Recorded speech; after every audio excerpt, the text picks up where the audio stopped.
Visa বন্ধ, visa বন্ধে আমাদের কিছু তো অসুবিধা হচ্ছে, অনেকের কিন্তু সুবিধা হচ্ছে। ভারত বাংলাদেশ উভয়ই আমি মনে করি সম্পর্ক এগিয়ে নেবে নিজেদের স্বার্থ। এখন মেজার কিভাবে করবেন? ধরুন ভিসা বন্ধ, ভিসা বন্ধে আমাদের কিছু তো অসুবিধা হচ্ছে, অনেকের কিন্তু সুবিধা হচ্ছে। আমি কালকে একটা হসপিটালে গেছিলাম আমার একটা ছোট্ট চেক আপের জন্য।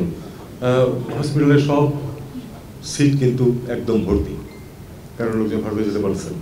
তারা যে এখানে খারাপ চিকিৎসা পাচ্ছে তা কিন্তু না। কাজে এটা কি ভারতের স্বার্থে কিনা ভেবে দেখতে হবে। তাদের কলকাতার ব্যবসায়ীদের অবস্থা একটু খারাপ, আমরা পত্রপত্রিকা জানি এবং আমি তো যোগাযোগ আছে, তারাও বলেছে এটা কি ভারতের স্বার্থে কিনা সেটা ভারতকে দেখতে হবে। আবার ব্যাপার আছে বৃহত্তর স্বার্থে, তারা যদি মনে করে যারা পশ্চিমবঙ্গের ক্ষতি হোক তবু ভারতের স্বার্থ অন্যটাতেই, সেটা তারা বুঝবে। ভারতের স্বার্থ তো আমি বুঝতে পারবো।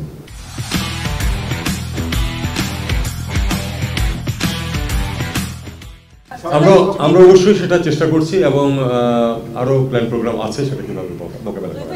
দেশ করতেছে তো আমি বলবো, বিভিন্ন প্রতিষ্ঠান করছে, প্রধানত বিভিন্ন প্রতিষ্ঠান করছে এবং সেই প্রতিষ্ঠানগুলোর ধরনটা কি সেটা আমার চেয়ে আপনারা ভালো জানেন। আবার সেই প্রশ্নে ফিরে যায়, ওই প্রসঙ্গে ফিরে যায় যে আসলে 5 তারিখের আগে এবং পরের সরকারের মধ্যে তফাৎ আছে। এখন এটার সাথে অ্যাডজাস্ট করতে কেউ সময় নিতে পারে, কিন্তু বাস্তবতাকে তো মেনে নিতে হবে, বাস্তবতাকে মেনে নিয়েই সম্পর্ক এগিয়ে নিতে হবে।